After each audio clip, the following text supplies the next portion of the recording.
বৈষম্যবিরোধী ছাত্র আন্দোলন ভেঙে ছাত্রদের নতুন ছাত্র সংগঠন তৈরি হয়েছে, সেটার নাম দেয়া হয়েছে বাংলাদেশ গণতান্ত্রিক ছাত্র সংসদ।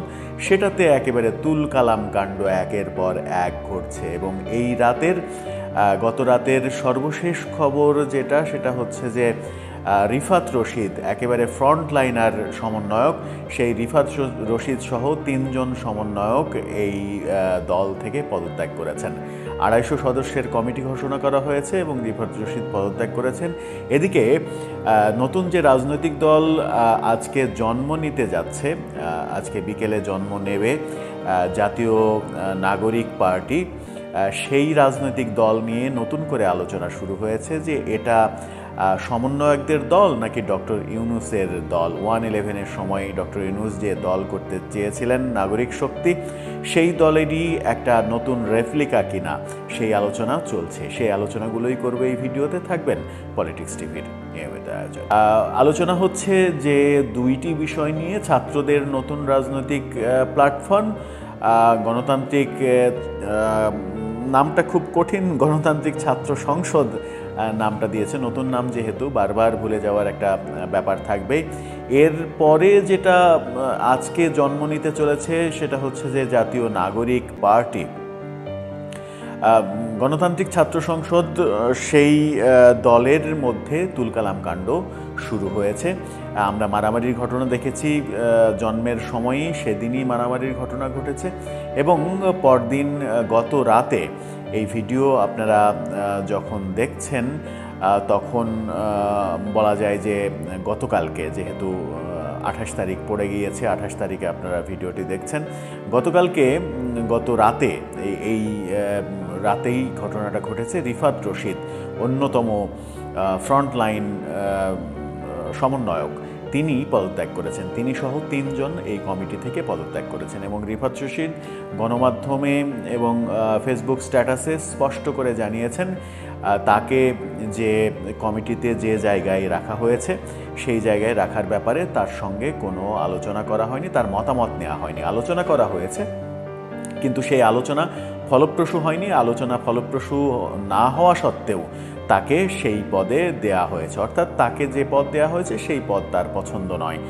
তিনি পদত্যাগ করেছেন। অনেকে ভাবছিলেন যে রিফাত রশিদই এই দলের মূল দায়িত্বে আসবেন, কিন্তু বাকের মজুমদার এবং কাদের এই দুজনকে মূল দায়িত্বে রেখে দলের নাম যখন ঘোষণা করা হয়েছে তখন রিফাত রশিদ নিজের জায়গা থেকে পদত্যাগ করেছেন।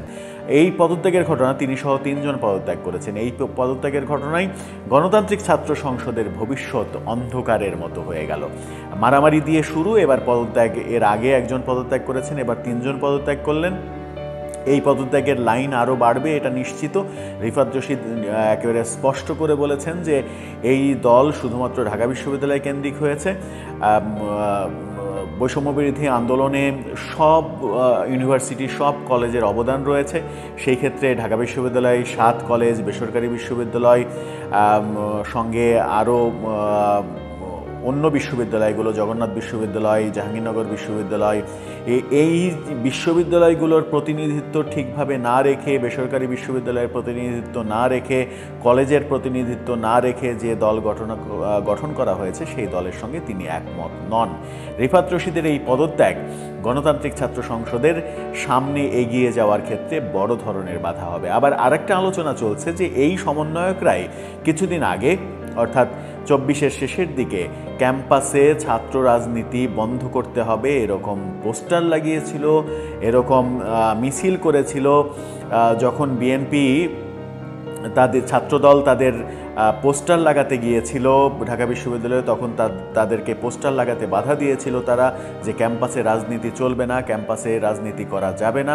সেই তারাই আবার নতুন করে ছাত্র রাজনীতির দল গঠন করলো। এই প্রশ্নের উত্তরে বাকের মজুমদার বলেছেন যে তারা কখনোই ছাত্র রাজনীতির বিরুদ্ধে ছিলেন না, তারা নাকি ছিলেন লেজুর ভিত্তিক যে রাজনীতি সেই রাজনীতির বিপক্ষে। তো বৈষম্যবিরোধী ছাত্র আন্দোলন থেকে যে রাজনৈতিক দলটি হলো, সেই রাজনৈতিক দল কি জাতীয় নাগরিক পার্টি যেটা হচ্ছে সেই নাগরিক পার্টির সঙ্গে কাজ করবে না?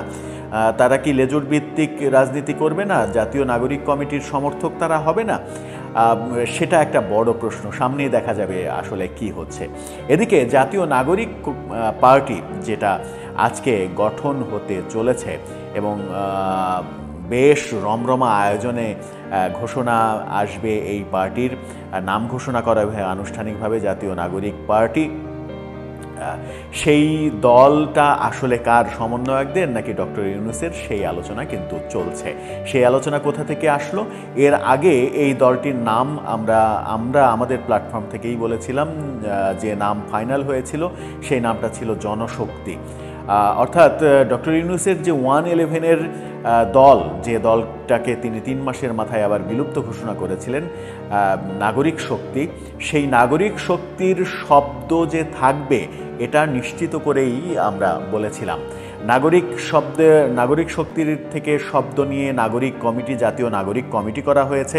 নাগরিক শক্তি শব্দ থেকে দুটো নাম তাদের মধ্যে চয়েসে ছিল, জনশক্তি এবং নাগরিক পার্টি। শেষ পর্যন্ত জাতীয় নাগরিক পার্টি করা হলো, অর্থাৎ নাগরিক শব্দটা রাখা হলো। এই কারণেই আলোচনা চলছে যে এটা সরাসরি ডক্টর ইউনূসের ইনপুট কিনা, ডক্টর ইউনূস এই নামটি দিয়েছেন কিনা সেই আলোচনা চলছে।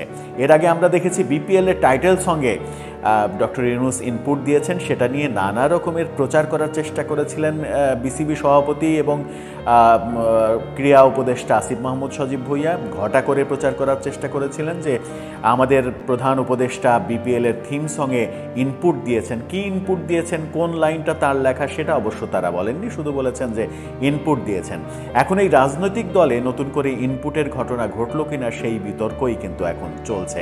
এই বিতর্ক চলার কারণ হচ্ছে আন্তর্জাতিক একটি গণমাধ্যমে ডক্টর ইউনূস স্পষ্ট করে বলেছিলেন যে ছাত্ররা আমার কাছে আসলো, তারা নতুন দল করতে চাইছে, নতুন দলে আমাকে চাইছে তারা। আমি বলেছি না, আমার থাকা সম্ভব নয়, তোমরা করো, তোমাদের প্রতি আমার সমর্থন থাকবে, দোয়া আশীর্বাদ থাকবে।